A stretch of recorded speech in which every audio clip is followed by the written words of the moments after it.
Hi, everybody. Do you know what? I've been travelling around the country the last few years, going to quite a few Somerset villages, and I have some favourites. Oh. Good answer. But I'm not going to tell you which of the favourites, obviously, until the end of the day, in case you guys chase me out of the building. No, to be completely honest with you guys, coming in here today has been absolutely sensational. I love coming in a little bit earlier, but what I do get out of that coming in early in the morning is the fact that I get to hang out and have a good conversation. And today has been absolutely remarkable. Some people that I've met before, 10 years ago, we've actually had some snacks and dinner together before at the George, if I remember rightly. So it's nice to see some familiar faces as well. And it's quite funny to me that on most of the villages I go to, I see some familiar faces. So again, amazing. Today, we've got something that we've kind of trialled in the past before, but today really is all about the air fryer. Hands up, who has an air fryer? Wow. Do you know, until a year ago, I did not have an air fryer. And because of the immense pressure put on me by Somerset, I had to actually buy one. And now I'm 3 deep into them because I'm becoming a little bit obsessed. But I will say that they are not all created equal. Now, I really apologise about how today might rock and roll a little bit because we've got two 25-minute cooks and say a 10 to 13-minute cook. Now, I say 20 to 25, 10 to 13 or 15 because they're not all the same, these air fryers. Now, you'll see here, if you can see, I've got this one, which is quite large. Okay, this one you can actually fit a whole chicken, a big roast. You can put in 12 muffins at a time if you want to do that. But what I have been practicing on, and what all of these dishes were done on, created first, they were created on one similar to this Ninja. Okay, so I know they all still work. But when I look in here, it's too small for what I wanted to do today. And the other thing was when I went into to Briscoe's, I went yesterday and bought that handy-dandy machine because they had a sale on. But when I went in there and I was looking at the single drawer, and I thought, oh, this is perfect, great size. My wife would like that on the bench because it's not going to take up too much space. She's already mentioned this one's too big. But then I said, do you have any muffin containers or anything that I can use to put in here so that when I'm doing my baking, because it says on the machine here I can bake in this, they said, no, we don't. And I was like, well, then how do I use that particular function? And they said, well, you can't do it in these small ones unless you must be able to buy some online, but they are not available in New Zealand. Hence the reason that I went for this one, okay? So this one's got heaps and heaps of functions, and I love it. So it's got a rotisserie, you can dehydrate, I could make jerky in here, we can bake, we can grill, we can air fry, we can do all of those wonderful things. So today though, obviously set the temperature. I'm going to cook some muffins first, 200 degrees. That's basically the maximum, I think, for an air fryer. Across here, I push the same button again. I can get the time. I know they're going to be about 25 minutes, but I will do 27 minutes from now and push play because that gives me 2 minutes to make the mix up, okay? So, the first recipe that we are going to do today. This is just a savoury muffin. It's a pretty good savoury muffin base, to be completely honest with you. There's a couple of extra bits and bobs that I've thrown in that you probably don't need to if you don't want to go out and spend the extra cash. Which we're all worried about that at the moment. But it's a very simple, quite a nice recipe. Second recipe I'm going to do today is my lava cakes, chocolate lava cakes. So yes, you can do them in the air fryer. A little different in a couple of aspects though, which I'll get to later. And dish number 3 today is a simple banana loaf for 2. If you want to make it for 4, you could double the recipe, but we'll get into that a little bit later on as well. But first, we are just going to do the muffins, okay? So I've got a couple of eggs. Just make sure that's not hard. I'm watching the team here, eh? You never know, they might have hard-boiled those things. So 2 eggs. Well, I'll put my rubbish up there. 2 lovely fresh eggs are $1 each now, did you know that? Rightio, so a little bit of a whisk, just to break up your eggs a little touch.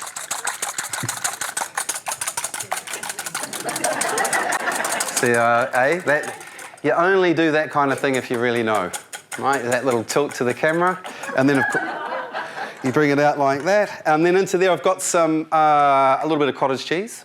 Okay. To be honest, you don't need to use the cottage cheese, but what this does, it makes it quite soft. It's quite a nice texture in there, and it's quite creamy. So I like what that adds. And that is exactly 125 grams. So I'm just going to mix that together like so. Okay. I have around about 30 mils of milk and a couple of tablespoons of oil. That goes in. I'm not using olive oil today, that's just the good oil. So just combine those, like so. Rightio, now into here I've got 3/4 of a cup of flour and a heaped teaspoon of baking powder. I always use a heaped teaspoon of baking powder, even in my scones. Everybody here make a good cheese scone? Because my cheese scone recipe, if you want, was from my mum, and she had a Guinness Book of World Records for her cheese scones. And the first thing is, let's say you use 1 cup of flour, 1 heaped teaspoon of baking powder, a pinch of cayenne, a pinch of salt, and you can put a pinch of Vegeta stock in there if you want to.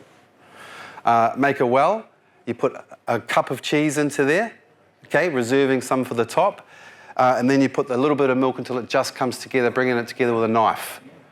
Okay, it's quite a wet mix. You take that out. I don't shape them, I'll form them. I use them quite rustic and then put a whole lot of cheese on. In the oven at 180, you'll get 3 scones out of a cup and they are beautiful, okay? So into there, obviously the flour, baking powder, and I do have a touch of stock there. Okay, now I'm just gonna use a wooden spoon to mix this together before I start putting in all the goodness. Now, in the recipe that I've given you guys, I've actually put inside there as well I think it's 3 sausages, about 250 grams of sausages that I've taken out of the casings, and I cooked them out in a pan. Then I let it cool and I was putting it into the mix. But when I put them in yesterday when I was practicing, I didn't think it actually didn't do a lot for the muffin itself. I actually found the sausages were probably a little bit too fatty, so I'm not doing that part today. But what you could do instead is if you've got any leftover ham, chicken, or anything like that, that you could just finely slice through and put it in, works just as well. Okay?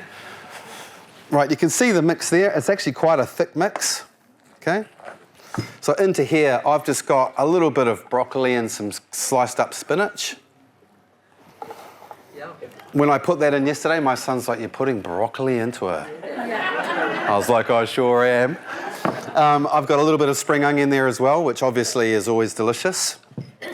And some cheese. Now, I didn't put all the cheese in because I wanted to keep a little bit for the top. And then just very gently fold that through.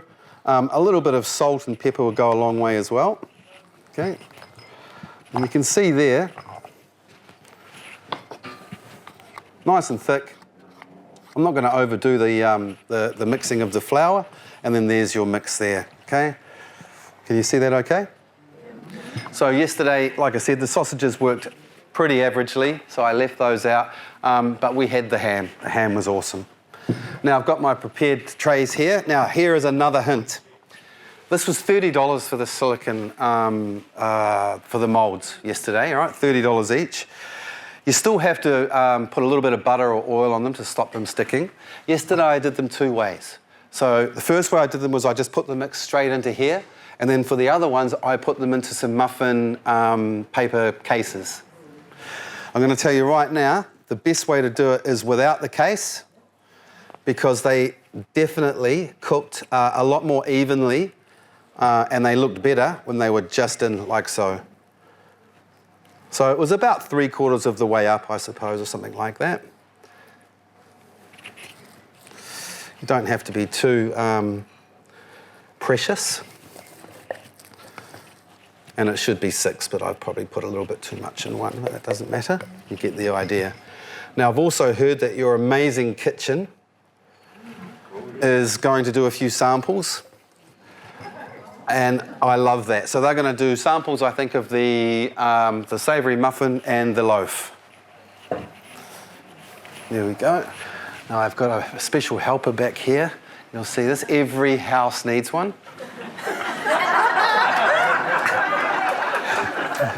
And I'm stealing this one, actually. You're coming home with me this afternoon, and you will never, ever, ever see Christine again because she's going to be doing it at home. Yeah.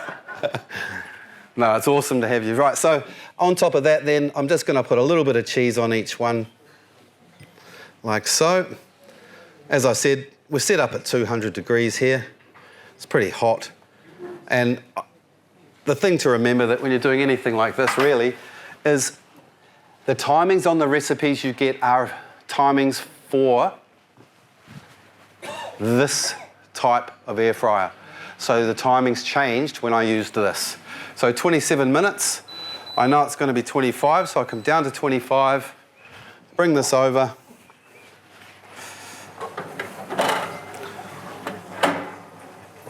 And you can see how I can fit 12 if need be. Okay. But I'll keep it right in the centre. And then we should be cooking. Rightio. Now, a couple of things that have happened in my world over the last few months since I did my last demonstration is I am part of a team in New Zealand called the Bocuse d'Or New Zealand squad. There was 5 of us in the squad, and what that is Bocuse d'Or is an international competition. Culinary cooking competition. It's the biggest competition in the world. So there's about 100 countries that try to get into the finals and 24 countries make the finals. New Zealand made the finals for the second time in our history this year in January. So we went up to Lyon and competed. And when you go to a competition like you have MasterChef and you're cooking a dish for 4 people just to have a little taste of or whatever it is, and you just really have to do one tiny little bowl of that. What we had to do for this competition was there was a fish dish, a venison dish, and a pasta dish. The fish dish, you had to do 24 portions. You had to use stone bass, you had to use lobster, you had to use celery, you had to use celeriac, and you had to make a sauvignon, which is like a hollandaise sauce but lighter. Okay? So I was a judge, an international judge. So they said to me, Brett, you know, when you're going to judge the food, make sure you just have a little taste of each one because you'll get so full by the end of it, you won't be able to walk. Well, when it's the top 25 chefs in the world cooking the food, do you think that any of it tastes bad? So I was standing on the plate and going, oh my gosh, that tastes good. So I ate the 25 plates, no problem. You start at 9:30 in the morning and you finish at 4 o'clock in the afternoon. But the thing is, you're sitting down at the table like that. And everyone is waiting on your hand and foot. Your plate gets put down here. Your champagne glass is there at 9:30. They're filling that up non-stop. I don't know where it was going, to be honest, but every time I looked at that champagne glass, it was empty. So honestly, though, we got through the competition. There's a thing called the Social Commitment Award. And that was the one that we worked really hard on in Auckland with a chap called Dave Latelli. Dave Latelli works a lot with disadvantaged people who have weight issues or things like that, or, you know, they have a lot of issues, diabetes, health issues. And so we worked with them for 8 weeks before we went up. Cooking lessons, we took people, some of those people hadn't actually even left their house for 20 years. And over the 8-week period, we got them out of the house and to the cooking lessons. And so to cut a long story short, when we were up there and they were judging who was going to win the competition, we got called out as the Social Commitment Award winners. And we came back with a decent cheque, of which we just donated straight back to those guys. But it was a superb experience. If you get a chance to have a look at what the Bocuse d'Or is like, please do, because we need as much support for those guys as possible that are going up to do it again. Right. What's someone's favourite dish to cook in an air fryer?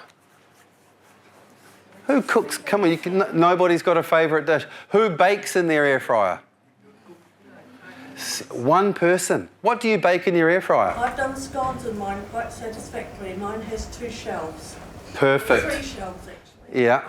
So I find the ones that have the front door that opens can bake a lot better than the ones that don't. And I also rotisserie beef. I've got a rotisserie. Oh, and I bet, because my rotisserie I use for the chicken, but also I put a whole lot of chicken thighs together that I've marinated. And when you rotisserie cook it and you take out that whole piece, you stick it up like that, and then when you cut down, it's like you're at the kebab store. So if you're vegetarian, I also do my mushrooms like that. So I marinate mushrooms, stick them together, same deal on the rotisserie. They rotisserie, the outside gets really caramelized, and mushrooms are full of umami, so they're very delicious like that as well. Rightio, now number 2, we're gonna get straight on to the lava cakes, okay? This was not an easy thing to get right. I've got my assistant over here, 125 grams, no, actually there's 80 grams of butter in here and 125 grams of chocolate. I'm gonna put it into the microwave. You can melt this together, 30-second bursts. If you go over 30 seconds, you risk the chance of you burning the chocolate. So you go 30-second bursts and you give it a mix. You go another 30 seconds and you give it should take a minute. It took a minute yesterday, but we'll see. Right, now, the base. I have one egg yolk, okay? What I'm gonna do is whisk those together. Rightio, I'm going to get that nice and thick. And then in here I've got 3 tablespoons of sugar. So not a lot of sugar. 3 tablespoons. And I've got some vanilla. This beautiful Halala vanilla. Do you guys use this one? This is a New Zealand company as well. Most of the vanilla is actually from Fiji.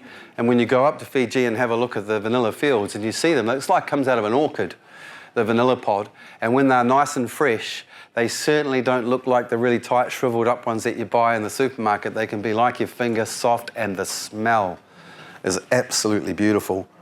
So about half a teaspoon to a teaspoon. You don't have to worry about too much. Now, what I want to happen now is I want to get this as creamy as possible. So beat that sugar in and thicken that up until it's really nice. But no, they should work. You can see here already that that's thickened up really nicely.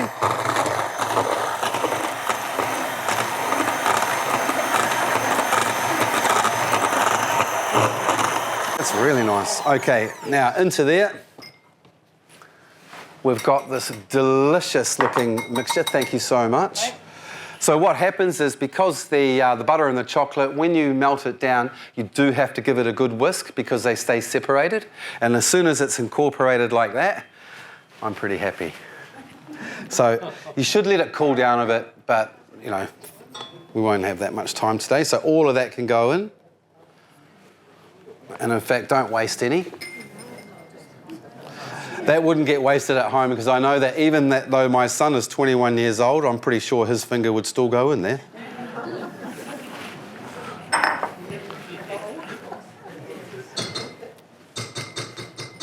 Actually, could you just pass me a small metal spoon if it's okay? And then 3 tablespoons of flour as well. Oh, sorry, like a dessert spoon. I'm slightly bigger than the smaller one. I'll have to run to the kitchen. Oh, then don't worry, I'll use it. So that goes in as well.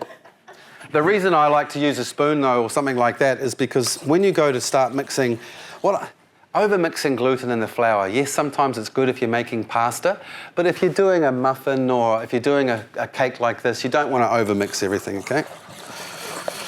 So as soon as you've got that chocolate incorporated, I wouldn't stir it anymore.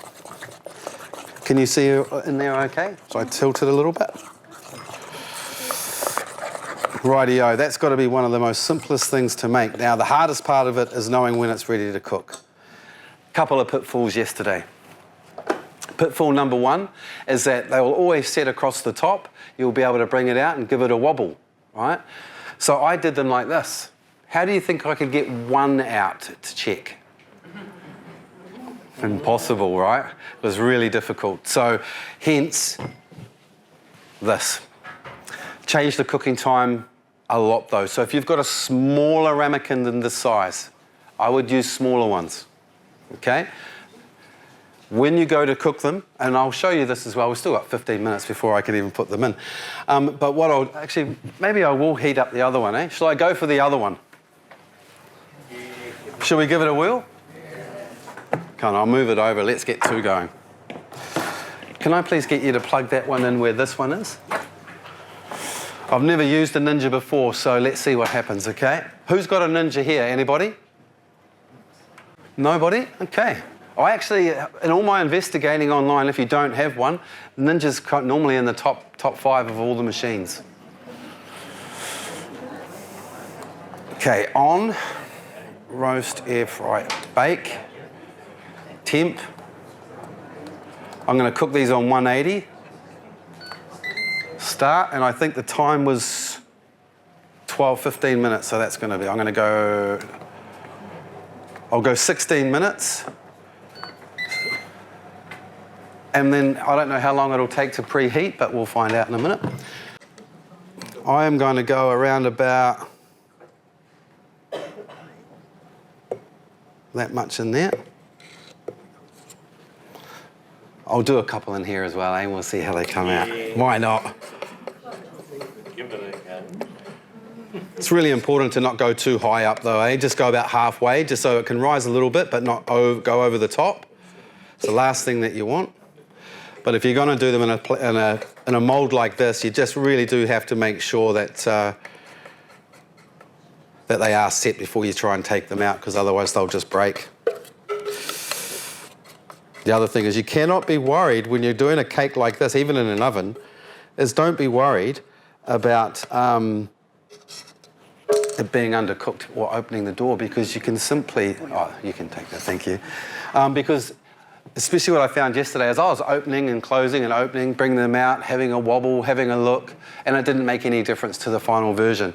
What I did learn is that actually it's quite forgiving. So you can actually take a little bit longer than you think. Okay? Right, I'm going to say that must be close to being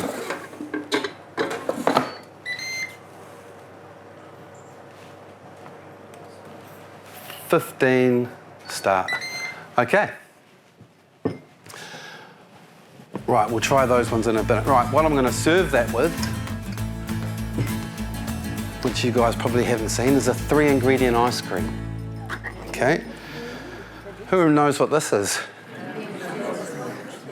Did you guys, can I ask you a question? If you've had children, did you ever see your children eating this with a spoon when they were growing up? Because I can tell you right now, if one of those was left in the cupboard and Mum and Dad were not at home, that would get opened up and we would just eat it by the spoon.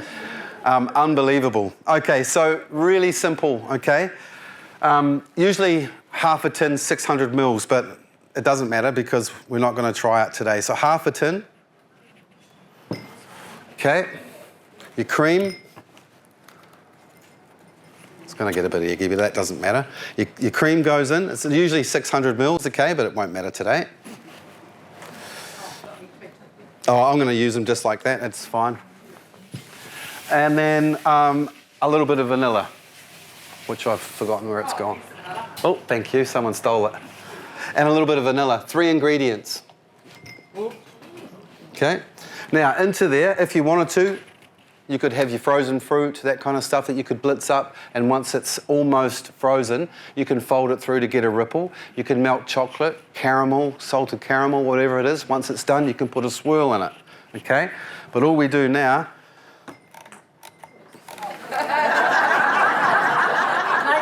Hey, I don't know if you're going to have a job tomorrow. Oh, because we're using 2 air fryers as well. I'm so glad you're here. Christine is very flexible. I know, it's just, thank you so much. You're a legend. Honestly, that is so good. Thank you.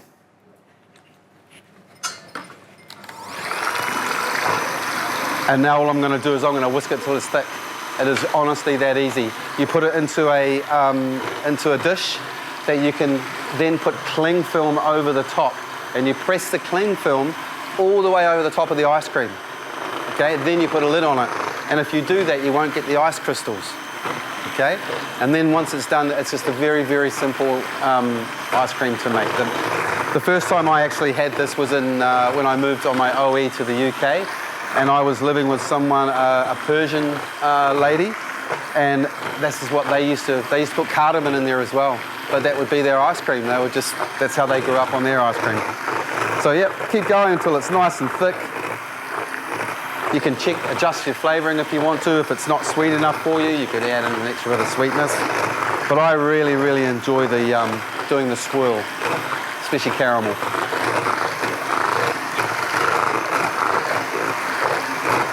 Okay, now, so you can see in here if I take a spoon,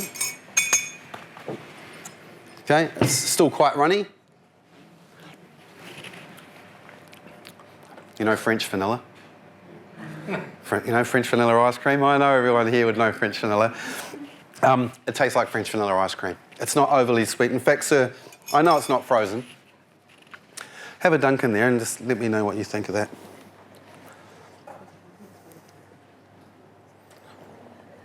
I'm glad you leaned over before you did that, because I could tell it was going to go. So you can see that you just put that straight into your dish, cover it with the cling film, put your lid on it, freeze it overnight. Next morning, take your spoon out, off you go. You've made ice cream. Okay? I couldn't make it. You just cannot do that any simpler. Rightio, let's have a look over at the muffins. So we are at about we're about 18 minutes so far. Okay, so you can see the little one here that didn't have much mix in it. But you can see they've risen up nicely. The cheese is caramelising over the top. But don't be tempted to pull them out early, because the ricotta in the bottom, okay, keeps it quite moist. And I would rather cook them right until the end of the cooking time. And then I put them out on my rack with a cloth over the top so that they steam a little bit. Okay? Right. So, who's taking home the condensed milk and the rest of the cream? So there you go. I'll leave it there for you. That's quick. Hey, that was quick. Okay, now the last one. A really, really simple recipe to make. I bought this banana all the way from home because I couldn't throw it away, and I was like, this is just perfect for what I want. The more rotten, the better, as we probably know. It's actually my mum's recipe. It's her banana loaf. The only thing that I've done differently is I've taken out all those extra goodness that she used to put in. So she would put the walnuts and she would put all the chocolate chips. And please, if you're going to make it, put them back in. It's awesome. I don't ever put an icing on or anything on the top of my banana bread, and I do prefer to eat it the next day. I don't know why that is, but I'm telling you, when you cut this banana bread and you have lashings of butter put over the top with a cup of tea, it's a glorious thing to have. Right, so mash your banana.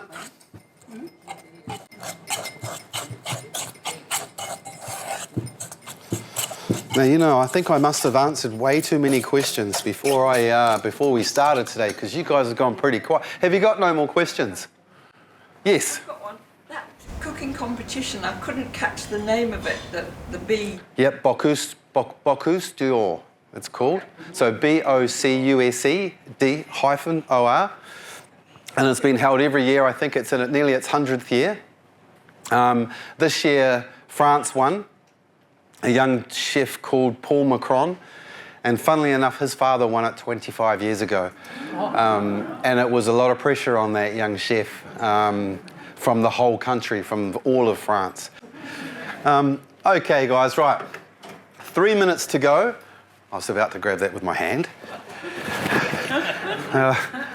I wonder how hot it is. No, it's definitely 180. Do you know that during MasterChef, you know what Simon Galt made me do?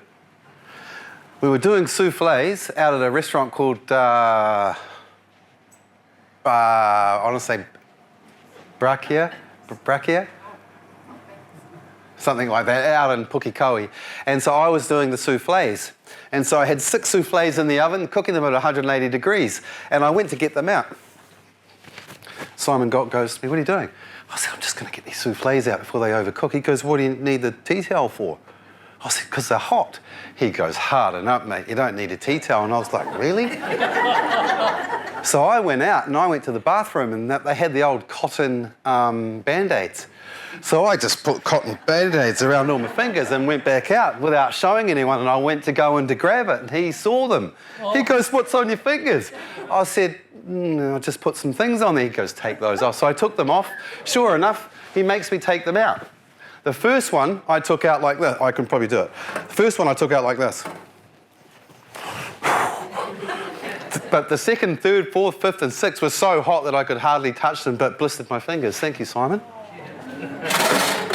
Rightio. I'm just going to drop this temperature down to 180, and we'll see if we can get these other ones cooked quickly. The timer, I think I'm going to give it 15 minutes.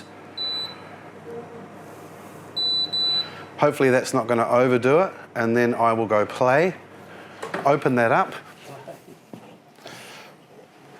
Let's see what happens with those. I'm going to ask one of you guys to turn those out. Rightio, 3 minutes 20. Should we have a look and see what's going on in the Ninja? Yeah, can't see a thing. No, you can't. It's really bad, eh? Look how good this one is. Right, I'm going to bring it over and we'll have a look. Okay. Oh, it's a lot faster. I'm glad we checked. See? Oh, yeah. Oh. Hot. I actually think the Ninja...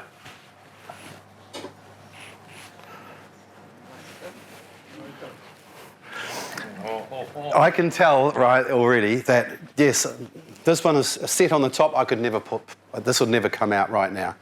I'd let it cool a little bit. But my trick, and I know it's hot, I'll give it a couple of minutes, eh? I'm actually thinking that when I'm looking at that, I'll come up here and show everybody, eh? I'll start at the back. See here? It's definitely going to be molten, but it's still too molten, isn't it? You can see it's still, and I don't want to ruin it too much, but if you were going to leave it in here, which is what I would do to serve it to somebody, then you put the ice cream on the top. It's irrelevant because the ice cream's going to melt through there. When I made them yesterday, and my wife that hasn't really got a sweet tooth, she ate too, and regretted every second of it afterwards. Rightio. Actually, I'll put it back in for a second, eh? Just while I'm doing this next one. Shall I leave it in for 3 minutes exactly, and we'll see what it's like in the complete cooking time here compared to the 15 in this one. Okay. Little muffins.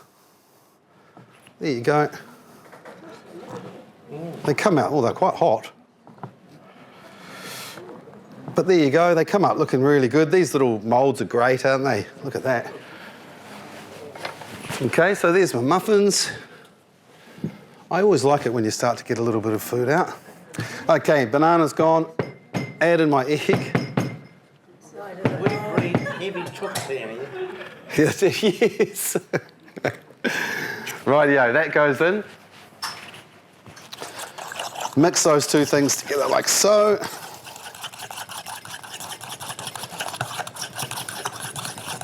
I always find actually if your banana isn't ripe enough, you get the big chunks of banana through it, and then they don't go brown until a couple of days later, and I don't really like the flavour of that. So old banana, mash it up a lot, I think is a lot better. Okay. 2 tablespoons of brown sugar. Let's put that straight in. 2 tablespoons of oil. That's the good oil. Look at the colour of that. Thank you, Nadia. Eh? They're from Nadia Lim's farm, I think, those sunflowers. I just caught up with Chelsea a couple of days ago, actually. Another MasterChef winner. She hasn't changed a bean, to be honest. It's quite funny. Still looks the same, looks young. Okay, so that goes in. Just give that a mix. My vanilla here. About a teaspoon of vanilla. See how thick that is, eh? It's really beautiful.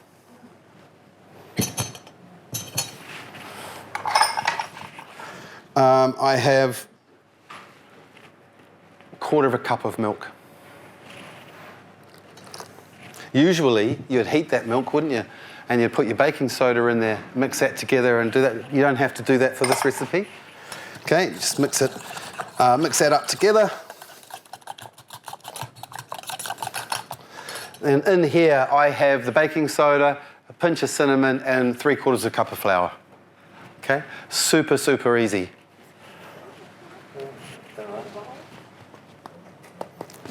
I actually made the ones at home the other day, yesterday, without cinnamon, because I didn't have any cinnamon. And you really need to have the cinnamon in there, I think. Or an allspice, or just something to make it feel or taste just a little different, you know?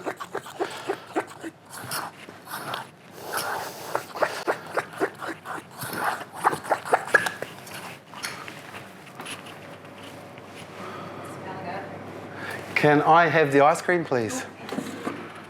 Okay, so 4 seconds. We're not going to worry about 4 seconds.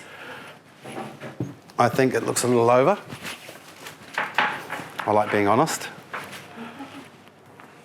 I think it's just a touch. It might be a little bit still in the middle. Okay, but once we get a dollop of ice cream, oh, I can't help myself. This looks like French vanilla. Good question. This is exactly the one that I've just made. Froze very quickly.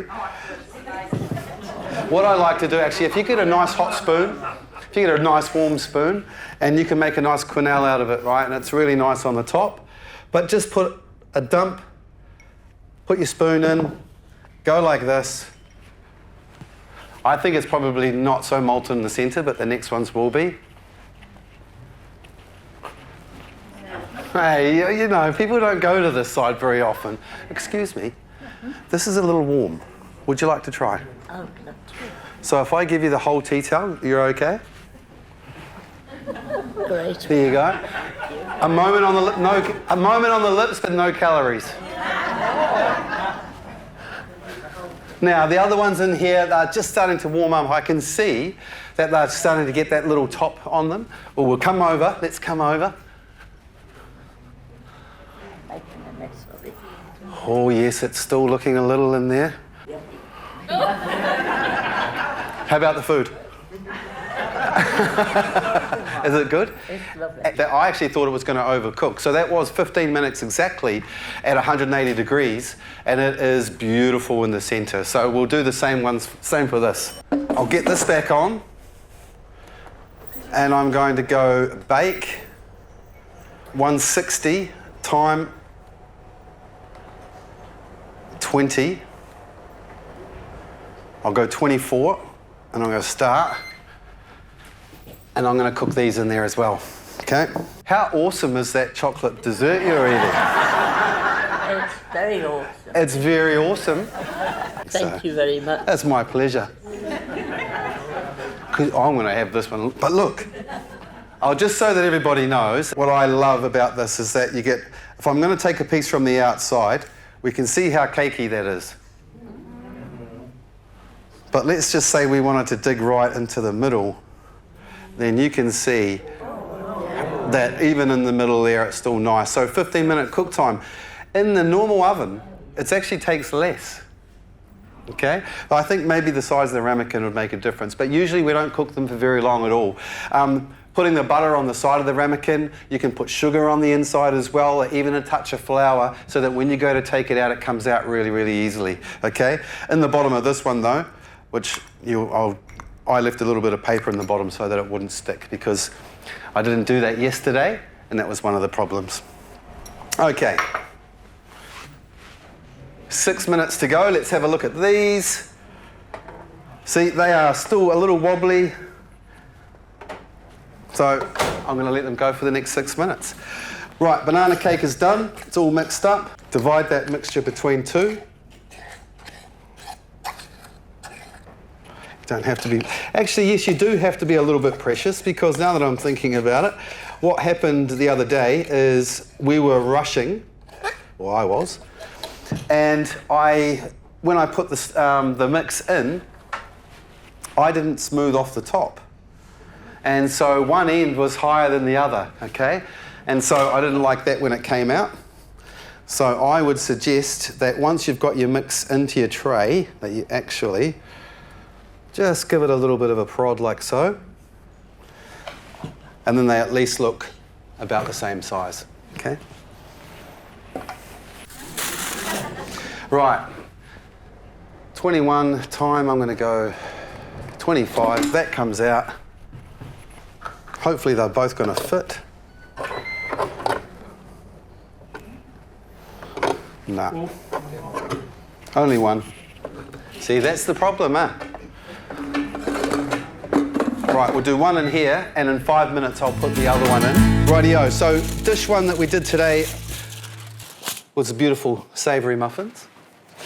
Dish two was our delicious chocolate dessert with our 3-ingredient ice cream. And then dish four is our little molten cakes. Now I can see looking in there that these molten cakes, with only a couple of minutes to go, one of them was a bit small. So let's have a look.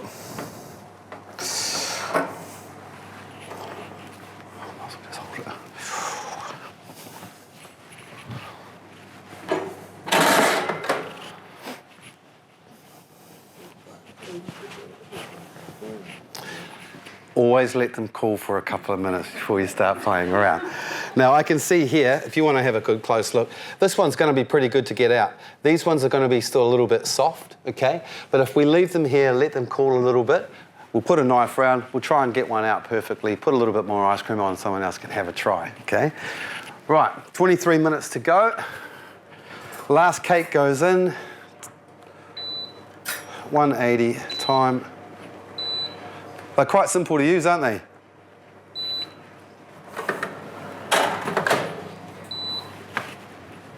Quite tidy. I really want to see if I can actually just get one out before it breaks. Like that. And then I'll take this little bit of ice cream, like that, and then, but I want to give somebody else a taste. I'm going to go up the other side over there. Would anyone else like to try a little one of these? All right, so I'm coming over to you, sir. Thank you. There you go. It came out quite nicely, didn't it, in the end? Oh, thanks a lot. Right, now we can get a really good reaction. Go right through the centre, sir, and we'll see if it's still got a little bit of... Has it got a little bit of give in there? Pretty good. Oh, no, I'd say that's a little over. So let's try and get this next one. I'll get one more for you. How's the flavouring on that, sir? Delicious. Oh, that's better, eh? Yeah, that cost me $20. Can you eat all of it? Yes, you can, mate. Oh, that one's even better. So I'll put a little bit on here and we'll get a little bit of a hero shot, like so. Look at that little hole. So I actually think out of the 3 recipes, that's probably the most forgiving, because yesterday when I did them, my recipe that you guys will get, I'm sure I said 12 to 15 minutes, but they actually did take 15 minutes in this one, or 16 minutes, and once I left them in here for a little bit, they still stayed quite molten in the centre for another few minutes, which means in my mind, you've got time to get them out, you've got time to plate, you don't have to rush, and you can still take it to the table because they're going to keep cooking the whole time. That's a great question, yeah. Any tips on cooking steak? Okay, yep, first thing, if you're going to cook a steak in your air fryer, I haven't even pushed start on that. Did you get distracted? I'm blaming you.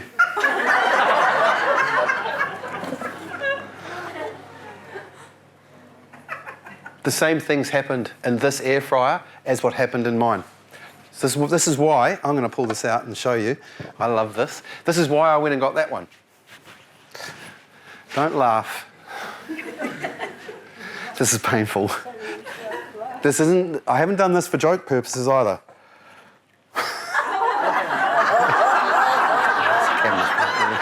This isn't going on. What? No.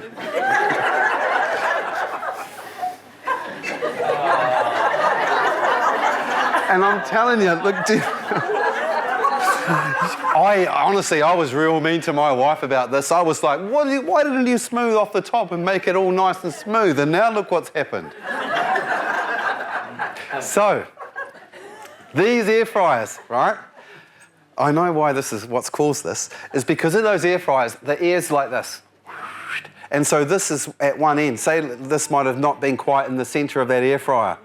And so because it's swirling around like that, this side's obviously getting more.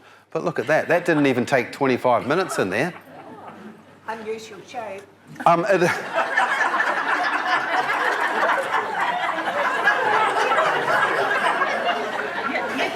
Do you know, Actually, well, I'm taking it back. I do have some very favourite Somerset villages.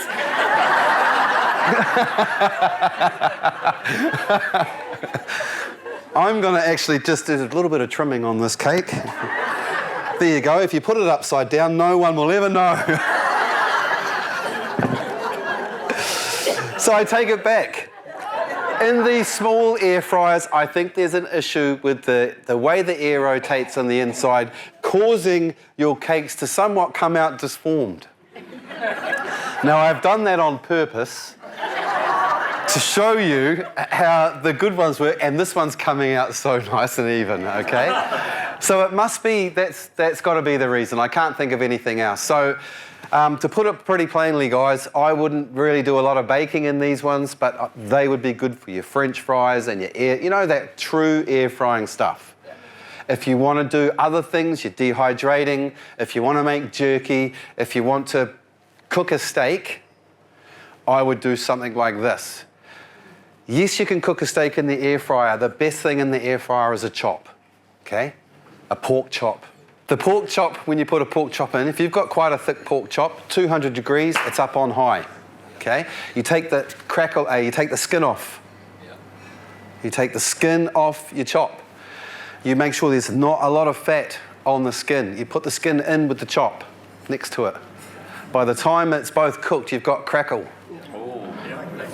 Right? That's the first thing. But you have to make sure that you take off a lot of that fat from the skin before it goes back in. And yes, it will curl. And when you first take it out, it'll be like, oh, it's a little bit chewy. Let it cool, it goes crunchy. Okay, I know it definitely works. But the chop is the greatest because it doesn't dry the chop out. It still caramelizes the good part of the chop that we all like caramelized, so the fat still renders. Yesterday, I also did 2 tests on a pork steak in one and a pork steak in the pan. The pan was faster, but the air fryer was juicier.